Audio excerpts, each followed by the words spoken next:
Le combat se poursuit pour sauver l'immeuble du 37 rue de la Servette, toujours menacé de destruction.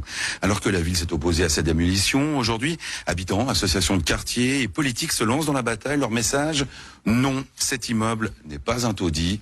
Denis Palma et son sujet tout de suite.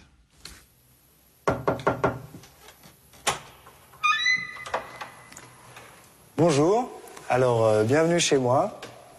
Je vais vous montrer mon appartement et vous allez pouvoir constater que ce n'est pas un taudis.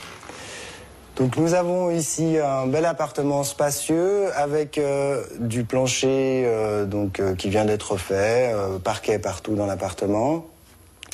Un bel espace, des frises au plafond, quelques éléments architecturaux assez jolis. L'appartement a tout le confort, électricité bien sûr, sanitaire en très bon état, eau courante c'est l'évidence.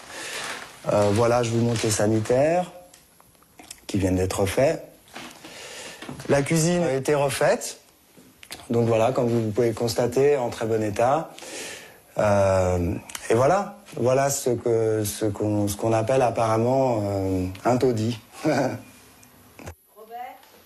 Devant les journalistes, locataires et plusieurs associations de quartier dénoncent l'autorisation de destruction délivrée par l'État. Selon elles, elle viole la loi Blondel, loi qui protège le patrimoine construit de Genève. Il faut donc conserver cet immeuble, qui est un élément du patrimoine de la Servette. Cet îlot qui se déploie sur un certain nombre d'immeubles homogènes, de bonne qualité et qui répond aux besoins d'un certain nombre des habitants de Genève.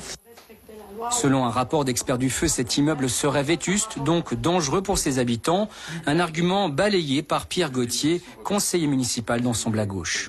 Cet immeuble, par rapport à d'autres, n'est pas ni plus ni moins insalubre ni insécure. Il est tout simplement un immeuble de la fin du 19e siècle. Le futur du 37 rue de la Servette demeure incertain. Le conseil administratif de la ville de Genève devrait rencontrer demain la fondation Jean Dutoit, propriétaire des lieux. Les habitants espèrent un compromis qui permettrait de sauver l'immeuble.